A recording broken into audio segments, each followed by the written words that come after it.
السلام عليكم ورحمة الله وبركاته. بسم الله الرحمن الرحيم. الحمد لله رب العالمين، والصلاة والسلام على أشرف الأنبياء والمرسلين نبينا محمد وعلى آله وصحبه أجمعين. أما بعد، دا الله رب العزت په توفیق سره او دا هغه په رحم او کرم سره من په تفسیر کې د سورة النساء 3 نمبر آیت پورې خبره کړې وه، بلکې د 3 آیت په باره کې خبره کړې وه په آخرني درس کې،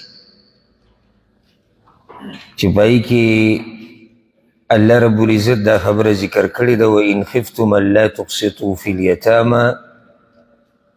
که یریږئ تاسو چې انصاف به ونه کوئ په باره د یتیمانانو کې، فَانْكِحُوا مَا طَابَ لَكُم مِّنَ النِّسَاء، نو نکاح وکئ د هغې سره چې خوښي تاسو ته د نورو زنانو،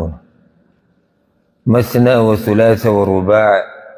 2 3 او 4. فإن خفتم ألا تعدلوا، که چېرته تاسو یریږئ چې انصاف به ونه کوئ، فواحده، نو یوه ښځه وکړئ، او ما ملکت ایمانکم، یا هغه چې مالکان دي ښی لاسونه ستاسو، یعنې د هغوی نه شهوت پوره کړئ، په هغې صبر کوئ.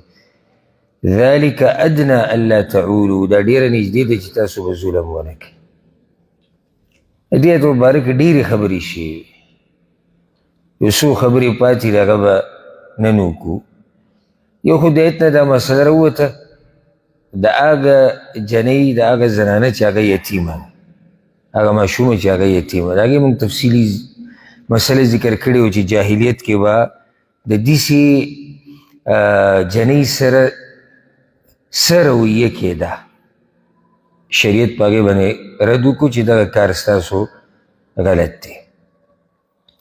بیا دې آیت کې دا مسله معلومه شوه چې د نارینه دپاره دا روا دي چې د 4 زنانه وکړي، او په دې باندې هم ښه تفصیلي خبره شوې چې حکمت دې کې څه دی، الله ولې نارینهو ته اجازت ورکړی او دا ظلم دی که نه دی، دې باندې تفصیلي خبره شوې. یو خبره اوس دلته دا یاده کړئ. بله، یو سړی دا وایي چې زما دا خبره نه ده خوښه، والعیاذ بالله، په دې سره ګوره انسان کفر ته رسي. لکه یو سړی په خپله ډېر ودونه نشي کولی، بس وایي زه یې نه کوم، زه یې نه کوم، او یا مې وس نه رسي، یا مې وس رسي خو نه یې کوم، شریعت څه لازم کړي خو نه دي. خو په د شرعي مسله باندې ته اعتراض نشي کولی، دا اجازت الله ورکړه. هسې نه دی ورکړی، ما تېر شوی درس مکمل په دې باندې بیان کړی. مسله د زنانو، زنانه چې دا مسله نه خوښوي که نه، نو هغوی غالبا د دې د لاسه نه خوښوي چې د الله په فیصله باندې اعتراض وي. یعنې دنیا کې داسې زنانې نشتي چې د هغې دا خوښوي چې د خاوند دې 2 3 4 ودونې، چې د شاذ و نادره جدا مسله. هغوی اصل کې دا بند بدي شي، دا نه چې د الله حکم یې بدي شي. دا هغوی نه وایي چې زموږ د الله حکم بدي، والعیاذ بالله که څوک دا وایي چې زما د الله حکم او فیصله بدي شي، دې سره خو انسان کفر ته رسي. د الله فیصله څنګه ستا بدي کېږي؟ نو دلته اهمه مسله هغه چې بیا ورته اشاره کوم: فإن خفتم ألا تعدلوا فواحده، که تاسو یریږئ چې عدل به ونه کوئ، نو بیا یوه پوره ده. دې ته عدل مادي وایي، عدل په خرچه کې، عدل د ستوګنې په ځي کې، عدل په جوړه جامه کې، عدل په شپه تېرولو کې. که په دې کې څه نشي پوره کېدی، یا په دې پوره نه او ځان د تخکاری چې زه عدل نشم کولی، نو الله بیا وایي یوه وکړه، بس مسله ختمه شوه. لکه یو سړی لګیا دی ځمکه او اسمان یو کوي اعتراض کوي چې دا څنګه او دا ولې او دا داسې او دا دغه او دا خو ظلم او دا داسې په دې یو خبره باندې دغه هر څه ختم شو چې الله وایي که تاسو عدل نشئ کولی بیا یې وکړه خبره ختمه شو دومره چې یو سړی سور کېږي شین کېږي نو شریعت خو اول په تا لازم کړي نه دي اولنۍ خبره دا ده دویمه دا ده شریعت به تا ته دا وایي که کې هم نو اول ځان وتله که عدل او انصاف کولی شي صحیح ده داسې نه ده چې څه ښځه راوله د یوې ژوند پکې برباد شو د هغه بلې برباد شو بچي څه یو طرف ته روان دي او څه بل طرف ته روان دي او سړی برید تاوی راته ووي زما دوه دي او درې دي او څلور دي دا اوس مسله نه شو دا خو ظلم او زیاتې دی عدل او انصاف زمونږ پښتو معاشره کې او پښتنو په منځ کې د دویم درېیم څلورم واده بدنام د بعضو هغه کسانو د لاسه چې هغوی عدل او انصاف نشي کولی ودونه یې ډېر کړي دي بعض به پکې ویني چې هغوی نسبت به خپل چې د علم او دین ته کې هغوی هم نشي کولی نو بیا ولې ودونه کې بله مسله موږ سره هغه دا ده په دې کې چې لازم به زموږ په دې معاشره کې داسې که څوک یې وایي نه جدا مسله ده خو دغه حالاتو نه داسې معلومیږي چې خلک دا خبره کوي چې دوه ودونه دي کول درې څلور دي کول لازم به په دې کې زنانه نیمه هغه پالتوکې هغه به ختمې چې دویم واده کې د مشرې قصه به ختمې او بیا صرف په نوم باندې ښځې یا که ته دویم واده کې د مشره زورور او دویمه به هسې براینان وي مشره به ستا ښځې دا به شریعت کې نشته بیا مه کوه تا ته الله وي بیا یې دغه یوه پوره ده قیامت په ورځ چې ته الله ته مخامخ شي او ته ظالمي او ظلم دین بیا په دې کمزوري مخلوق باندې کړی د هغې نښه دا ده چې ته په یو باندې اکتفا وکړي بلکې رب العالمین خو قرآن کې دا ویلي دي وليستعفف الذین لا یجدون نکاحا د کومو خلکو چې وس د واده نه رسي هغه د ځان پاک ساتي د زنا نه تر دې چې الله وله وس ورکړي هلته خو الله ویلي چې هغه یوې نه هم غلی شه د کومو خلکو چې وس نه رسي څه دې وکړي بیا دې هم ور ودانګي نه الله وایي ځان دې پاک وساتي د زنا نه تر دې چې الله وله وس ورکړي دې درس ته توجه کې دا به ډېر فایدهمن انشاءالله ښه دلته خو الله د یوې خبره کوي که د یوې دې وس نه رسي نو څنګه تا ته الله دا ویلی شي یا دا ویلي دي چې ستا د دوو دریو څلورو وس نه رسي وردانګه دا خو یې نه دي ویلي اصل کې موږ د مسلې په مغز نه یو پوه په بنیاد نه یو پوه ځکه کله ګډې وډې وایو یا ګډې وډې دې باب کې اورو ځکه چې موږ په اصل مسله باندې نه یو پوه چې سړی عدل کولی شي انصاف کولی شي بدني مالي بالکل هغه له رب اجازت ورکړی کوم رب چې پیدا کړی هغه اجازت ورکړی ما ورته دا اعتراض نشو کولی او دغه شبهه ما یو شبهه نیمه ذکر کړې مو چې زنانو ته ولې اجازت نشته هغې جواب شی دغه شان ډېرې زنانه چې دی د انسان غمونه ډېروي مسلې ډېروي بل چې یو وي د ده غم نه وي تاسو ته وایم اکثر زموږ معاشره کې یو یې کړي غم نشته نو چا دا خبره ذکر کړې چې د یوې سره غم نه وي دا غم خوشحالي مسلې مسایل راحته بیماری روغ صحت دا د ژوند سره تړلی شوي خبرې دي که د سره دې واده نه وي که نه بیا به په دې دنیا کې څه غمونه هغه به یي څه امیدونه به دې نیمګړي وي څه مسلې به راته بیا هم مخامخ وي که داسې کېده بیا خو مزې وي چېرې یوه ښځې غم به دې نه یا چې د سره دې ښځه نه غم به دې نه موږ به سره ودونه نه کولی چې یاره غم نه وي نو دا هسې هغه خبره ده چې بې دلیله اعتراض او شبهه اوس یو بله مسله ده چې هغې کې عدل نه کېږي همدې صورت کې هغه مسله را روانه ده ولن تستطيعوا ان تعدلوا بين النساء ولو حرصتم همدې سورة النساء کې به راځي 129 آیت کې الله وی که تاسو ډېر کوشش وکړئ خو د ښځو منځ کې عدل نشئ کولی. او چې څوک په قرآن نه پوهېږي او په تفسیر نه پوهېږي او علماو سره نه ناست به راشي ویل چې دا څنګه قرآن دی یاره والعیاذ بالله. یو ځای کې الله وایي چې عدل کوئ، بل ځای کې وایي که تاسو ډېر کوشش وکړئ عدل نشئ کولی. دلته د عدل نه مراد یا کومه مسله کې چې عدل نشئ کولی هغې نه مراد هغه د زړه مینه محبت دی.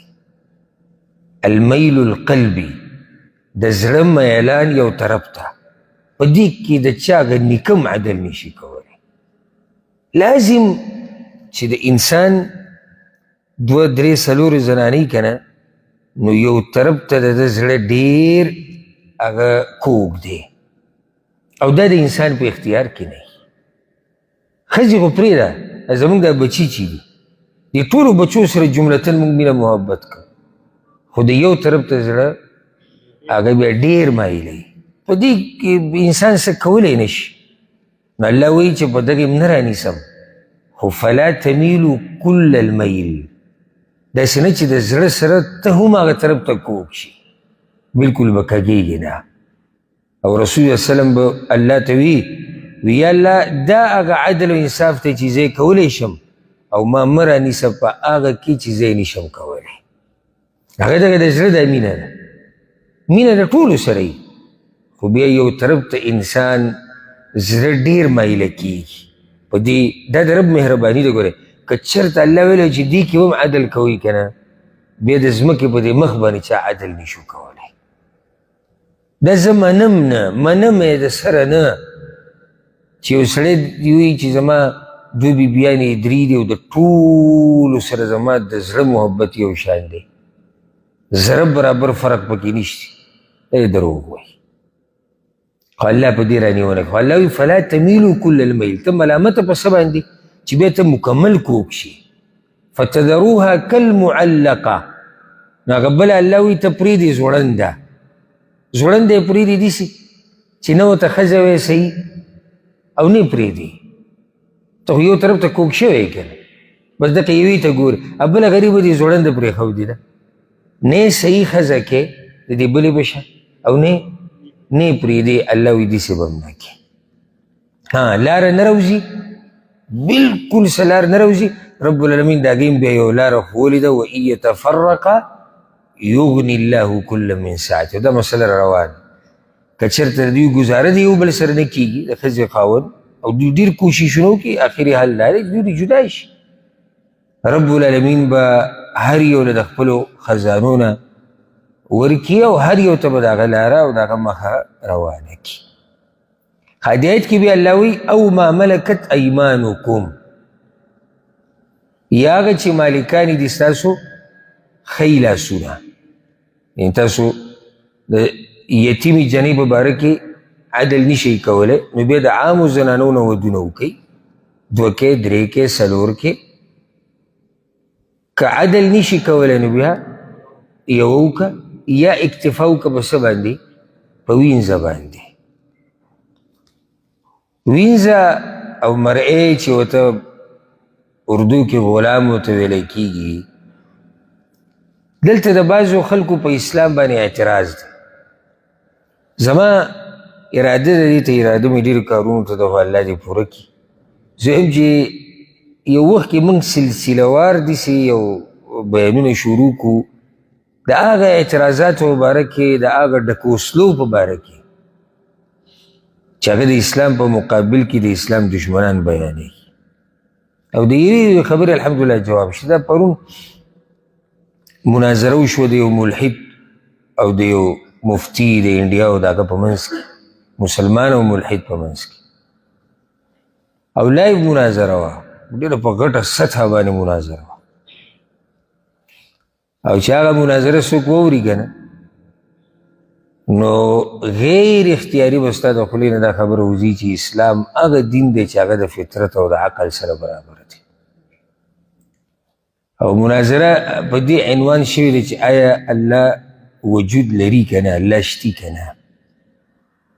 په دې باندې مناظره ده. او دا نه چې زمونږ کوم مسلمان چې ناست دی مفتي الله دې هغه په علم کې برکت واچي، چې هغه ځان سره پاڼې او کتابونه داسې ورسره لګیا دی او داسې یې کړی دی هغه ملحد که نه چې هغه حق حیران شوی دی چې دې سړي ته به څه د هرې خبرې د هرې اعتراض جواب او ځوان هلک دی هغه مفتي او ځوانانو کاري ده دې کې یو مسله خو دا راووته چې اسلام هغه دین دی چې هغه د فطرت سره برابر دین دی عقل سره برابر خو صحیح عقل سره و دې سړي عقل ګډوډي هغه ته به موږ څه وایو لکه هسې صحیح عقل له راشه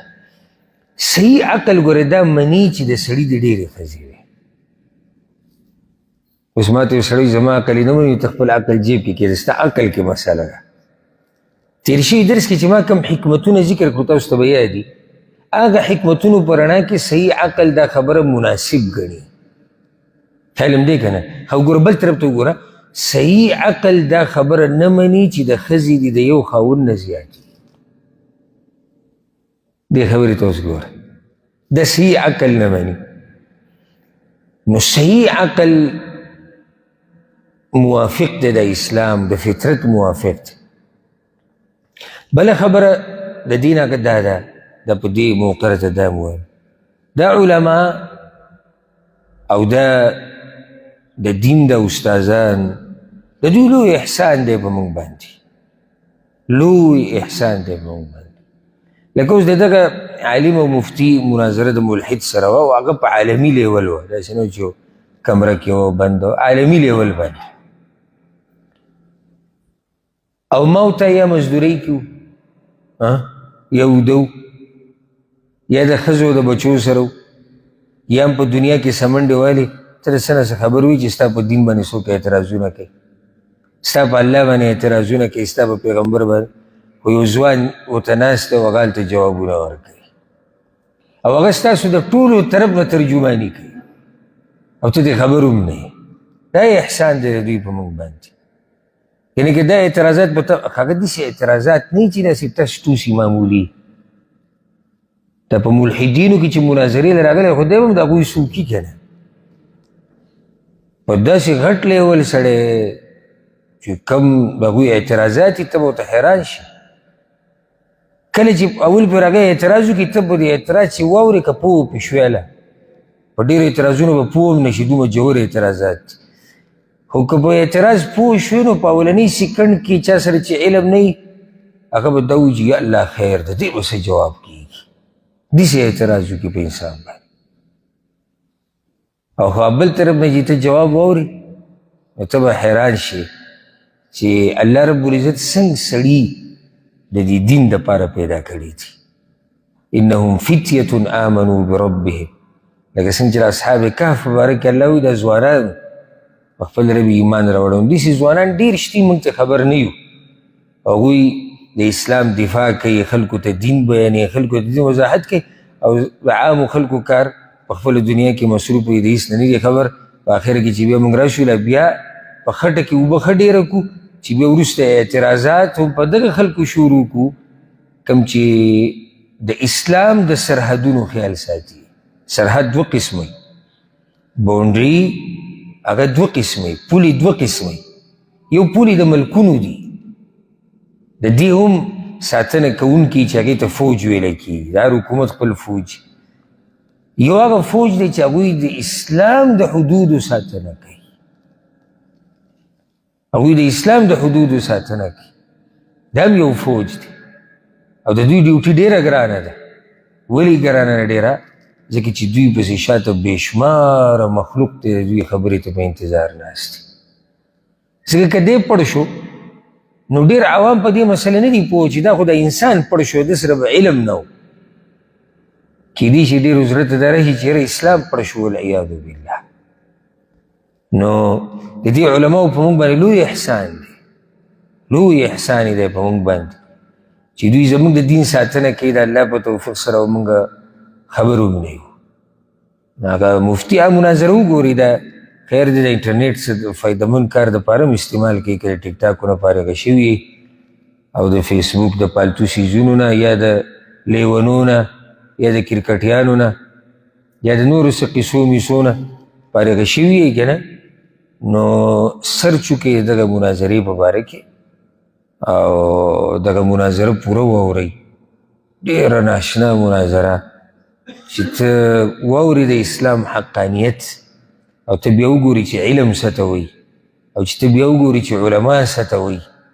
او په خپل رب به دې یقین ښه ډېر شي، ایمان به دې ښه ډېر شي او د خپل رب سره به دې محبت ډېر شي. اعتراض یو دا کېږي چې د وینځې نه شهوت پوره کول دا وینځه خو غلامه ده. اسلام دا ظلم نه دی کړی والعیاذ بالله چې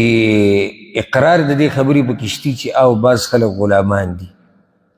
څنګه یو انسان غلام کیږي؟ د دې اعتراض خو ډېر اوږد جواب هم کیدی شي او د دې مختصر هم کیدی شي. موږ به مختصر جواب وکړو. اول خو دا خبره یاد ساتل پکار دي یا یاد ساتل پکار دي چې اسلام کې د غلامۍ دا نظام ساول پر اسلام خو نه دی راویستی. دا اعتراض به هله ډېر مضبوط وی چې دا نظام الرق په عربۍ کې د غلامۍ ته وایي چې دا نظام چا راویستی وی؟ دا شریعت او اسلام راویستی وی. څومره چې اسلامي دینونه راغلي دي هغه ټولو کې دا مسله شته. کم ټیم کې چې اسلام راغی او قرآن نازلېدو، د یاده کې کم ټیم کې چې قرآن نازلېدو د نصاراو سره غلامانو، د یهودو سره وو، د بت پرستو سره وو، د ملحدینو سره وو. چې چا ملحد هغه چاته وایي چې بلکل څوک نه مني. خو بیا فرق دی د اسلام په معامله کې د غلامانو سره او د هغوی چې کومه معامله و د غلامانو سره. اولنۍ مسله په دې باندې ځان پوه کړئ چې دا غلام انسان په څه جوړېږي، لکه په څه باندې یو کس غلام کیدی شي. د دې اسباب څه دي؟ د هغوی سره خو اسباب ډېرو. د اسلام نه علاوه چې کوم مذهبونه دي او خلکو د ځان نه جوړ کړي، یا یې پکې ګوتې والي دي یا د ملحدینو سره. د هغې یو سبب جنګ کې چې به څوک ونیوی شو هغه به غلام، څوک چې به دې وتښته هغه به ستا غلام. دا به هغوی سره یو سبب و او لګیا شي اعتراض کوي په اسلام باندې. دغه شان که څوک دې پټ کو یا ته راولګېدې او څوک دې خرڅ کو، یعنې آزاد سړی دې څه کو هغه دې خرڅ کو، بس دې غلام شو. بلکې بعض تاریخونو کې حدیث راځي چې بعض به راولګېدو خپل بچي به یې خرڅول، هغه غلامان شو. بعضو به دا وی څوک چې هم د ذمهدارۍ دا کار کوي په دې ځمکو کې لګیایي دا ټول غلامان دي. دا نظام مخکې و. اسلام چې کله راغی قرآن نازل شو، رب العالمین مسله واضحه کړه، رسول صلی الله علیه وسلم مسله واضحه کړه. په اسلام کې د غلامۍ صرف یو سبب دی، بس یو. نه دا دی چې ته څوک تختوه، نه ته آزاد سړی خرڅولی شي، نه په زور ته څوک غلام کولی شي. صرف یو سبب دی، هغه دا چې ستا جنگ راغی د کافر سره، جهاد د مسلمانانو او د کافرانو په منځ کې راغی او مسلمانانو له الله بری ورکو. اوس دا کم خلک چې قیدیان شوي دي او راوستی شوي دي، د دوی سره ته یو دا معامله هم کولی شي چې دوی ځان سره وساتي، دا به غلامان یا ته دوی پرېږدې ازادي کې. ازادېدو باندې یا د دوی نه څه پیسې والي یا د هغې په مقابل کې څه والي یا څه والي. دا ټول جایز دي حسب مصلحت. کوم چې د مسلمانانو مشر دی هغه به مصلحت ته ګوري. بس دغه یو سبب دی. اسلام کې د غلامۍ سبب صرف یو دی، کوم چې د جنگ په دوران کې د دشمن نه څوک ونیوی شو راوستی شو، دی غلام دی. سبب ته وګوره که نه،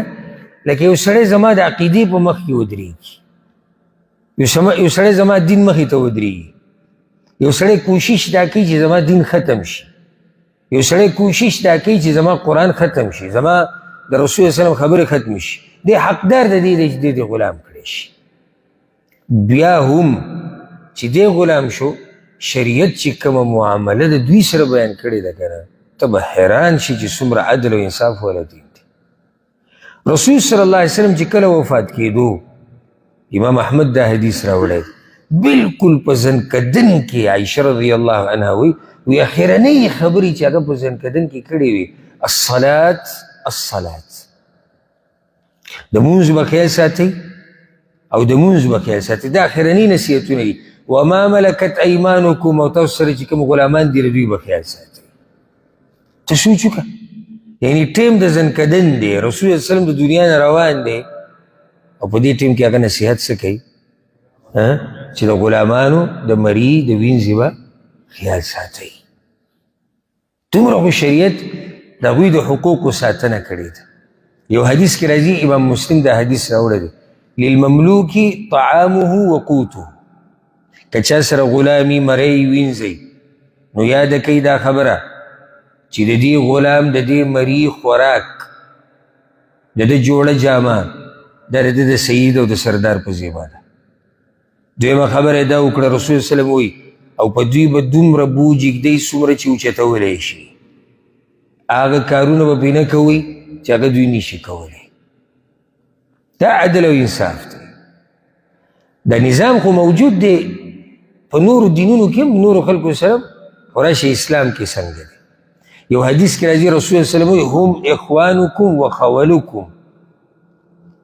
دا ستاسو وروڼه دي دا ستاسو دا خادمان چې دا ستاسو دا غلامان دا وایي ستاسو وروڼه دي اسلام دا وایي جعلهم الله تحت ایدیکم الله ستاسو د لاسونو لاندې کړي دا وروڼه هغه دي چې کوم پکې مسلمانان شي نو د چا د لاس لاندې چې غلامي نو کوم خوراک چې دی په خپله کوي د هغې نه دی ولې ورکوي ګوره او کومه جامه چې دی په خپله استعمالوي او اغوندي هغه د هغه له ورکوي او دومره بوج پرېږدئ څومره چې اوچتولی شي او بیا رسول وسلم وایي او که څوک پرې دومره بوج کیدي چې دی نشي اوچتولی نو بیا ورسره په خپله پکې مرسته کوئ زه به تاسو ته د اسلام د عدل او د انصاف څه وایم راشه تاریخ راواله په دې غلامانو کې چې پخوا غلامانو بیا آزاد شوي دي رب العالمین چې داسې انسانان جوړ کړي دي چې د دې امت مشرتیا یې کړې ده دا زموږ سره دا قصه نشته په اسلام کې دا غلام دی دا داسې ان اکرمکم عند الله اتقاکم بلال حبشي رضی الله عنه دا غلام نه و مخکې بلال د امت سردار دی د امت په مشرانو کې داسې ما یو به طور مثال یو نوم ذکر کو نور که مې ته شمارل شروع کړو صحابه کرامو کې تابعینو کې تبع تابعینو کې ډېر شی پکې داسې دی ډېر شی چې هغه مخکې غلامانو بیا آزاد شوي دي او بیا چې الله غټ خلک جوړ کړي سره د دې اسلام سخته تیزي ورکړې ده چې غلامان څه کوي آزاد کوي سخته تیزي ورکړې ده او په دې باندې دومره اجر ورکړی دی که نه دومره اجر چې تاسو به حیران شي خو زما موضوع دا نه ده خبره به رانه بیا بلکل ګډوډه شي بلکې دې ته وګوره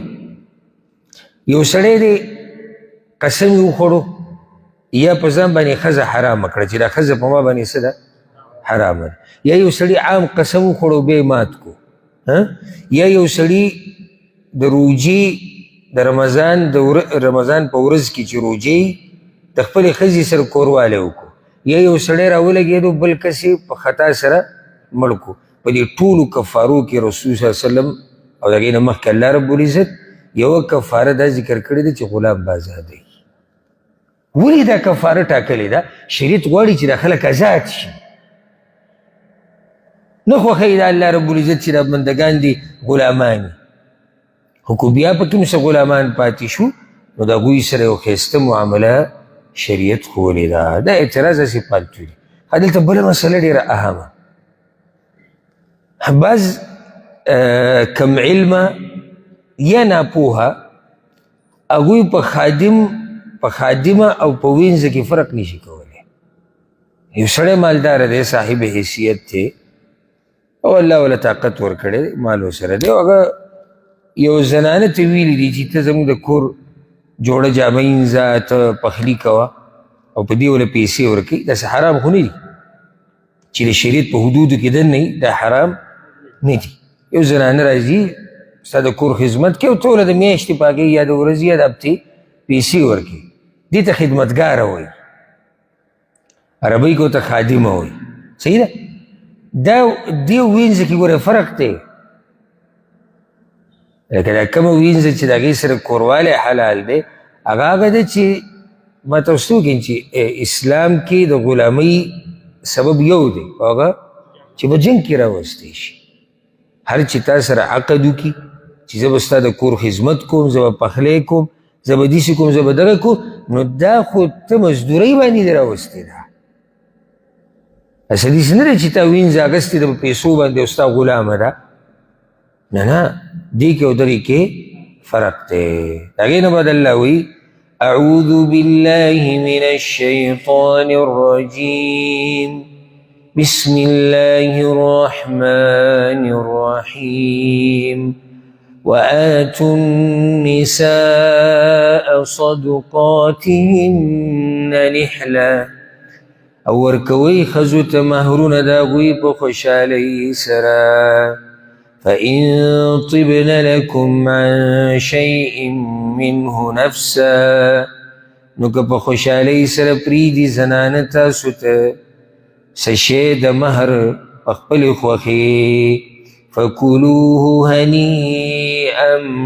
مریئا نو خورئ هغه مزیدار او بې نقصانه بله مسله بیانوي تاسو ته ما د دې صورت په ابتدا کې ویلو چې رب العالمین په دې صورت کې ډېر حقونه د بندګانو بیان کړي دي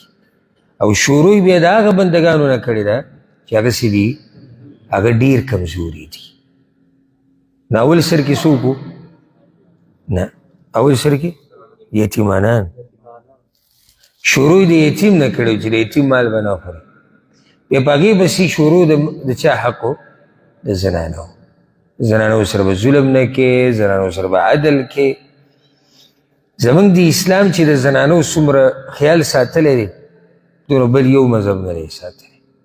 اوس دلته بله مسله بیانېږي دا دریم حکم دی دې صورت کې چې ته چې زنانه له کم مهر ورکې هغه ښه په خوشحالۍ باندې ورکړه دا د هغې حق دی ها که دې زنانه د ته څه شی پرېښودو نفسا په خپله خوښه نو بیا خوره ښه مزیدار مریئه بې نقصانه بې عیبه مهر ورکول په واده کې دا لازم دي او صحیح بخاري کې دا حدیث ته په نورو کتابونو کې هم شته د انس بن مالک رضی الله عنه وی عبدالرحمن ابن عوف رضی الله عنه واده کړی عبدالرحمن ابن عوف واده کړی نو چې کله راغی رسول صلی الله علیه وسلم په هغه باندې یا د خوشبو اثرات ولیدو یا په هغه باندې هغه خوشحالي ولیده کومه خوشحالي چې په هغه انسان باندې ښکاره کېږي چې نږدې واده کړی وروسته خو بیا کله په مخ باندې داسې سره ښکاره شي چې کله پکې کامیاب چې نه شي که نه خو په دې اولو ورځو کې صحیح حشاش بشاش او کته او بر او اسري کړی ګرځي د اولو ورځو کې واسکټ او تور بوټ هغه یې پالش کړی وروسته بیا چې کله یې میاشت دوه تېرې شي که نه نو بیا پته لګي چې اوس دې څومره اوبو کې دی عبدالرحمن بن عوف راغی خوشحاله حشاش بشاش رسول صلی الله علیه عبدالرحمن واده دې کړی هغه یو یا رسول الله واده مې کړی او واده ته وکړو هغه وخت کې عبدالرحمن بن عوف رضی الله عنه مالداره شوی نه او عبدالرحمن بن عوف رضی الله عنه د یو انصاري سره د ده ورورولي قایمه شوې چې کله هجرت وشو که نه یو مهاجر او یو انصاري به د دوی ورورولي و او هغه داسې د الله بنده و چې هغه ورته وویل نیم زما چې کومې ځمکې نیم زما او نیم ستا زما تجارت نیم زما نیم ستا ده ورته الله دې ستا په تجارت کې برکت واچوي ما ته د بازار لار وښایه زه به خپل تجارت شروع بیا چې الله دومره لوی تاجر جوړ کړو که نه دومره لوی چې مشهوره و د صحابو په منځ کې وي عبدالرحمن بن عوف چې خاوره روا دي که نه او شګه نو په هغې کې هم پیسې ګټي دومره به الله برکت اچوي نو رسول صلی الله تا واده وکړو یا واده مې وایي څنګه څو مهر وی یا رسول الله د یو زنانه سره مې واده وکړو علی وزن نواه د کجورې دا دانه نه او په دې چې کوم پوستکی یا دغه کجوره د دانه د دې د وزن په اندازه دومره سره زر مې ورکړي او په هغې باندې ما واده کړی دی. نو رسول صلی الله علیه وسلم ته بیا وی واده خو دې کړی دی، اوس ولیمه وکړه، ولو بشات، اگر که یو ګډ پکې راولي خو ولیمه وکړه. نو په واده کې مهر چې دی دا څه دی؟ دا لازم دی. کم سے کم مهر څه حد نشتی، کم سے کم څه حد نشتی. لکه سبحان الله هغه حدیث کې چې داسې راځي رسول صلی الله علیه وسلم په مخ کې یو صحابي ووي زه دې زنانه سره واده کوم. نو رسول صلی الله علیه وسلم ورته مهر به څه ورکړي؟ مهر. یو روایت کې راځي هغه ووایي چې یا رسول الله زما په دې اوږه چې کوم څادر پروت دی دغه به مهر شي. غریب سړی و. ګوره که مهر ورکول پکې نه وی، دومره غریب دی رسول صلی الله علیه وسلم ورته ویلي چې ته بغیر مهر واده وکړه. نو هغه وایي زما په دې اوږه چې کوم څادر پروت دی، نو رسول صلی الله علیه وسلم ورته ویلي په دې څادر ته خو ستا ضرورت دی. وی نیم به زما شي نیم به د هغې شي، مهر کې به ورکړم. رسول صلی الله علیه وسلم ورته نه ستا پوره کېږي نه به د هغې پوره کېږي. التمس ولو خاتما من حدید، لاړ شئ او ګوتې وګوره اگر که د وسپنې ګوتې وي. د دې نه دا مسله راووته چې کم سے کم څه حد نشته. هغه لاړ وګرځېدل راوګرځېدو د وسپنې ګوتې یې کته، د وسپنې راغی په رسول صلی الله علیه وسلم پسې. رسول صلی الله علیه وسلم ها، او دا روایت چې دی امام بخاري هم راوړی، امام ابو داود، امام ترمذي، امام مالک په موطأ کې راوړی. ها رسول صلی الله علیه وسلم یا رسول الله ګوتې خو میلاو نه شو. هل معك من القرآن شیء؟ قرآن کې د څه یاد دي؟ هغه یا رسول الله پلانې صورت پلانې صورت پلانې دا وایي. نو رسول الله صلی الله علیه وسلم قد زوجتکها بما معك من القرآن، زه دا به تا ته موږ په نکاح درکو او مهر به دغه صورتونه شي، دا به ته دې ته ښیې. نو دا خبره مې دې پورې کوله چې کم سے کم حد نشته او زیات نه زیات هم حد نشته. دا هم مسله یاده کوي. ګوره زیات نه زیات هم حد نشته، ځکه چې الله رب العزت قرآن کې وایي که تاسو یو ښځه طلاقه کوئ نو هغه مهر به ترې واپس نه اخلي. اگر که تاسو قنطار ورکړی، قنطار څه ته وایي په عربۍ کې؟ خزانې ته وایي. نو چې الله د خزانې تذکره کوي نو معنی ده چې د ډېرو هم څه حد نشته. ها موږ داسې ویلی شو چې معاشرې ته کته پکار دي او د هغې مطابق چلند پکار دی. زموږ په معاشره کې هم دا ګوره مسله راووته چې خلکو مهرونه ډېر ګران کړي دي. مشکل د هغې د لاسه دا جوړ شو چې هلکان او جنکۍ په هغو کې بعض چې دی هغه په غلطو لارو روان شو، د مشرانو د غلطو فیصلو د لاسه. بله دویمه زه به دا زما یو نصیحت دی، هسې څوک پې عمل کوي نه کوي جدا مسله ده. یو دا چې موږ په دې مهر کې دا سره لازم کړي او سره څنګه چې تاسو ته پته دی چې اوس ریټونه ډېر زیات شوي دي. د بعضو عوامو خو په ذهن کې دا مسله داسې ناسته ده چې مهر څه ته وایي؟ مهر سرو ته وایي. دوی نه دي پوهه په دې مسله باندې. صحیح که په دې حالاتو کې دا کوم حالات چې اوس روان دي او د تولې د اخیستو د چا وس نه کېږي الا هغه چې الله پې رزق پراخه کړی خو لږ شل ډېر شو کولی شي. موږ د هغه خبره نه کوو. خو عامه زه د معاشري حالات بیانوم چې اکثرو افرادو وس پکې نه رسي. دا حقیقت دی. نو پکار دا چې داسې وخت کې یو خو موږ مهرونه کم کړو، یو کار دا وکړو. دویمه د سرو نه بدل کړو. لکه روپو کې دي شي چېرې مهر څو دی 50,000 روپۍ، داسې مثال 1,00,000 روپۍ دی یا سپین زر شو یا بل څه شی داسې کېښودی شو چې دا یا ځمکه شوه. هسې خبره کوو که نه، نو مهر لازم نه دی چې دا به صحیح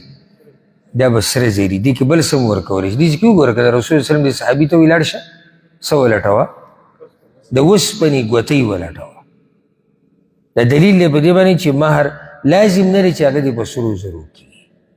زما دا نصیحت دی ټولو وروڼو ته، خصوصا هغو ته چې هغوی خویندې دي لوڼې دي او خلک پسې رشتو له راځي، نو زیاتې مه کوئ. اوس ګورې هغه قصه نشته چې لس تولې مهر چې اوس کېږي نو تقریبا څو به دې جوړېږي؟ 50 لکه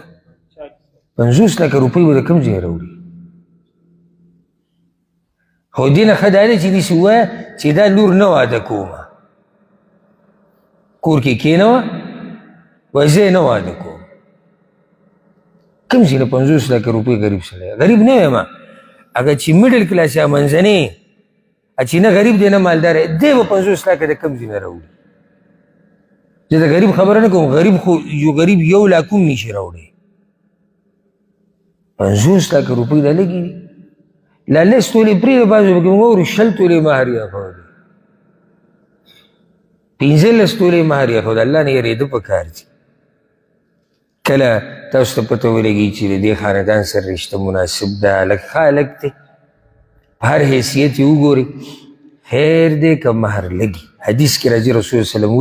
وی زنانو کې برکتي زنانه کومه وي چې مهر یې لږي. بیا وروسته که الله رب العزت دې خاوند له وس ورکړو چې دې ښځې له بالي، خو د اول سر نه زیاتې کول نه دي پکار. ها دې آیت کې اولنی خطاب چاته دی؟ هغه خاوندانو ته دی چې ورکوي زنانو ته مهرونه د هغوی، ورکوي زنانو ته مهرونه د هغوی.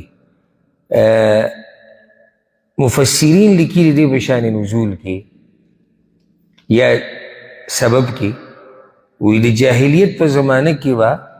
یو طریقه دا وه چې واده به یې کوو د یو زنانه سره، یو نارینه به واده وکړو د زنانه سره بغیر د مهر نه، بغیر مهر به یې نه ورکوو. او داسې به یې ووي ګوره مهر ته ضرورت نشتی، که زه مړ شوم ته به زما میراث اخلي نه، او که ته مړه شوې زه به تا نه میراث اخلم. بس ځکه زموږ په منځ کې اتفاق شو، ته به زما نه میراث اخلي، زه به تا نه میراث اخلم، مهر ته د سره ضرورت نشتی. رب العالمین دلته په هغه رواج باندې رد وکړو چې نه، مسله دا نه دی چې تا او ښځې اتفاق وکړو چې موږ به د یو بل نه میراث واسې م اخلی یا خو دا مهر د زنانه حق دی. یو سړی به سوال وکړي دا مهر ولې دی؟ او ښه سوال دی، حکمت دی کې څه دی؟ ګوره یو زنانه چې هغه په یو کور کې لویه شوې ده او د بعضو محدودو خلکو سره ژوند تیر کړی دی او داسې ناڅاپه یې ته یو نوي کور ته راولي، نوي خلک، نوي دنیا، نوی خوی، یعنې ډېر ګران کار دی والله. دا د زنانو له الله دا طاقت او صبر ورکړی. یعنې که موږ ته یې کړي که نه نو ته एकदम ما راواله او د ناشنا کسانو په منځ کې مې کېنوه چې یو هفته به دلته تېرېږي، یو هفته به ښه تکلیف وي ماته، ځکه دې خلکو سره به ځان چې ته عادت کې په هغې کې وخت لګي. خو دلته خبره د هفتې مه وکړه، یعنې زه لاړم یو ځای ته په سفر یا مسافر وم یا بل څه نارینه خو دقه مسلې دي، بیا به موږ واپس کیو. خو زنانه چې راله دا خو مرګه پورې راله، ځکه دا زنانه ډېرې کمزوري دي، خپلو لوڼو او خویندو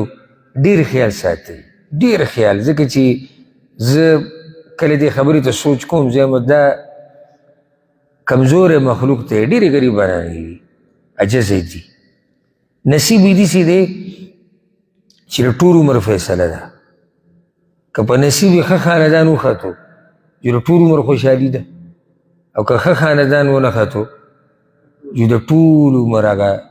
جړاګانې دي او جرګې دي او پیسدي دي او منډې دي او هلته ځه او دلته راځه. نو دا یو عجزه مخلوق الله پیدا کړی، دوسره زیاتې نه دی پکار. نو چې اوس دا ناشنا کور ته او ناشنا خاندان ته راله، رب العالمین وایي ته وله څه ورکه، د دغې په مقابل کې چې تا سره عدد شي، نوي زیته راله، دلجویي، تحفه،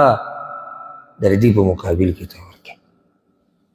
بله دا ګوره دلته چې راشي ستا به څومره خدمتونه کوي، بلکې ستا نه زموږ په معاشره کې خو به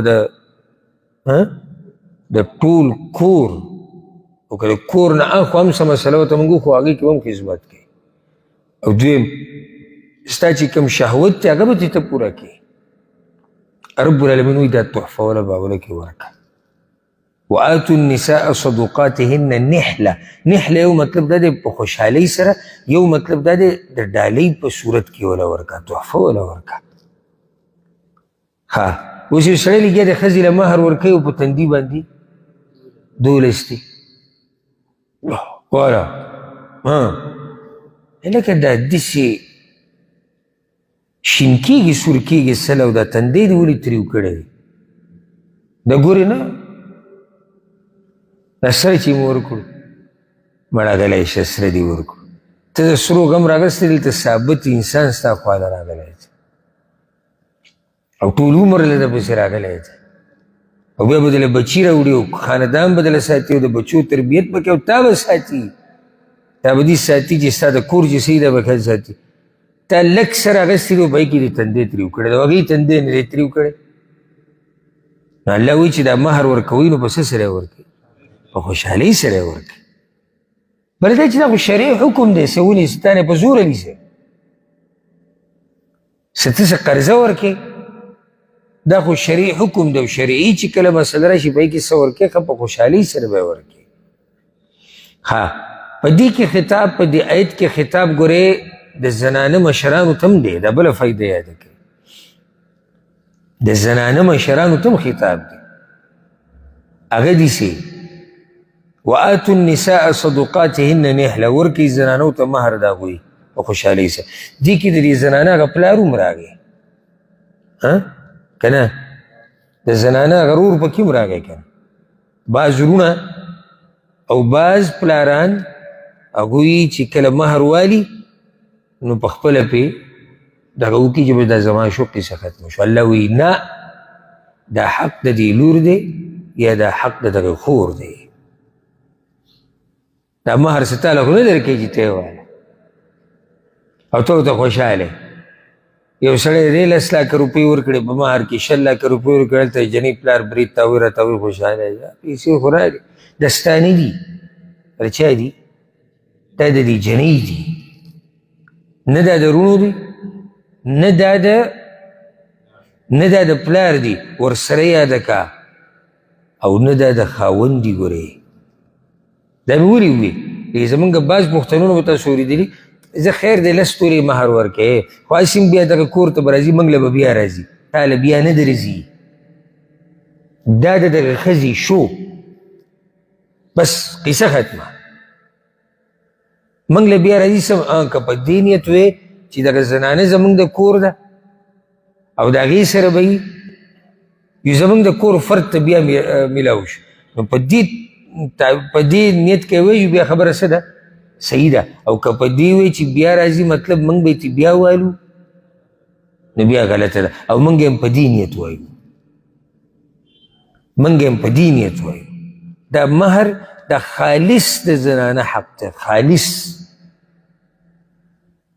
چې دا ورسره څه کوي کولی شي ها بله مسله دلته دا یاده کړئ مهر به لازم ورکې که د نکاح په ټیم کې دي ښوولی او که نه ښوولی او که په هغه ټیم یې ورکې د نکاح په ټیم کې او که وروسته یې ورکې او که مخکې یې ورکې دا ټول جایز دي او که څه مخکې ورکې او څه وروسته ورکې دا هم جایز دي خو مهر به ورکې دا هم جایز دي چې ته څه مخکې کې څه وروسته کې یا ټول وروسته کې یا ټول مخکې کې یا ټول د نکاح په ټیم ورکې دي کې هر یو کار جایز دی او ما تاسو ته وایي چې مهر چې دی هر څه کیدی شي لازم نه دی چې دا به صحیح چې دا به سره زیري ها بیا مخکې الله وایي فإن طبن لکم عن شیء منه نفسا فکلوه هنیئا مریئا که دا زنانه په خپله مرضۍ په خپله خوشحالۍ تا ته څه شی پرېږدي نو خورئ ښه مزېدار شرط لګېدلی فإن طبنه که چېرته پرېږدي تاسو ته عن شیئن څه شی د مهر نه نفسا په خپلې مرضۍ سره دا ټکی یاد کوي نفسا په خپلې مرضۍ سره نو بیا خوره په خپله مرضۍ سره دا نه دي چې تا کېنولي غریبه او یو ته په مخ اورې راورې او بس هغه ستا هغه دغه هم پاتې دی مهر او یو حالات داسې دي چې دا په مخ اورول دا مجبوره کول دي د دې شریعت تعالی اجازت نه درکوي بعض چې د خویندو نه دا حصه اخلي چې خور غریبه به راشي کېبني دی ما ته هم دا مسله ده او قرضي هم دی او دی بل ته هم پلار غریب ته دا مسله ده او یا هغه بل ته هم دا مسله ده دا دې ډایرکټ نه وایي خو مقصد د خبرې دا دی چې ته د خپلې حصې نه قلاره شه نو خور غریبه بیا څه ووایي خور ورته څه ویلی شي هغه هم جو کیا به دې ډایرکټ ګوته ولګي او خوشحالي وي هغې په خپله مرضۍ دا که ته انسان ته ووایي چې هغې خو داسې ویلي خو هغه رب سره به څه کوې څوک چې د زړونو په رازونو باندې پوهېږي ښځه به مجبوره کې نه دی ته چې ته په مخ هغې ته قیسې کوې او ځکه د عمر بن خطاب رضی الله عنه په دوره خلافت کې هغه د قاضیانو ته یو خط لیکلی وی ګوره یو خبره یاده کوي د مهر په مسله کې قاضیانو ته یې ویل څوک چې چاله څه شی ورکړي بیا خو پکې واپس کېدی نه شي که نه ته چې چاله څه تحفه ورکړي نشي واپس کېدی او رسول صلی الله علیه وسلم څوک چې چاله څه شی ورکړي بیا پکې واپس کېږي لکه سپی چې الټۍ وکړي او بیا یې سټي داسې مثال عمر بن خطاب رضی الله عنه قاضیانو ته ویلي وو وی که چېرته د زنانه مسله دله راله او زنانه مهر ورکړی او خپل خاوند ته معاف کړی او بیا یې واپس کوي نو اجازت وله ورکوي چې واپس کوي هلک دا مسله جدا ده چې څنګه چې یو سړي تحفه ورکړی یو شی چاته وروبخو بیا یې ته څنګه واپس کوي نشي اخیستی بعضو حالاتو کې عمر بن خطاب پکې یو حال دا ورچولی د مهر دا مسله نه ده که چېرته زنانه تاسو پسې راله قاضیانو او وی چې ما خاوند له مهر ورکړی دی او زه یې اوس واپس کومه نو اجازت وله ورکوي چې واپس کوي ولې وی ځکه چې زنانه کله په خوشحالۍ سره مهر پرېږدي او کله د یرې د لاسه پرېږدي دې نقطې ته مو خیال دی کله دا مهر د څه د لاسه پرېږدي یرې د لاسه د خوشحالۍ خو خبره واضحه ده ځه چې په رضا یې پرېښودی خو د دې سره به څه کېده چې یرېدلې ده او نشي کېدی او بیا چې خاوند بد اخلاق او بدتمیز او بد کرداره غریب مهر نه هر څه ورته معاف کوي خو دا خو دې په رضا نه دی کړی دا خو دې د څه د لاسه کړی دا د یېرې د لاسه یې کړی نو ځکه عمر بن خطاب رضی اجازت ورکړی و ښه یو زنانه راغلی وه په مشهور قاضي تیر شوی د سلفو کې شریح القاضي زنانه یو مسله راغلی وه د خپل خاوند سره راغله دا زنانه او دې زنانه د خاوند له څه ورکړي د مهر خو بیا را واپس شوه یعنې خپلې خبرې نه بیا څه شوه واپس شو نو خاوند ووایي چې دې خو ما ته ویلي چې دا ما تا ته بخلی ده او دا داسې ده نو شریح رحمه الله هغه دې خاوند ته ولوي رد علیها عطیتها دغه څه چې درکړي دا وله واپس که نو سړي ورته څنګه واپس کوي الله نه دي ویلي فإن طبن لکم عن شیء منه نفسا فکلوه هنیئا مریئا الله وایي که په خپله مرضۍ په خپله خوشحالي دې د څه پرېږدي نو خورئ یې او ته ما ته یې واپس که هغه ورته وایي که دا پرې خوشحاله وي دا ورته واپس کېده نه خو دا چې دا واپس کېږي او کیس دیز ته راورسېدو که نه نو دا په دې کار خپه ده خوشحاله نه ده دا واپس که زار د دې ښایسته دین نه چې د وړکي نه د وړکي حق خیال پکې ساتلی شوی دی بیا خصوصا د دې کمزورو خلکو انشاءالله را روان درس کې به د دې نه بعد چې کوم آیت دی د هغې نه به شروع کوو الله رب العزت دې موږ د ظلم او د زیاتي نه وساتي او الله رب العزت دې موږ له طاقت راکړي چې د الله حق هم ادا کو د بندگانو حق هم ادا کو. هذا والله اعلم وصلى الله وسلم على نبينا محمد.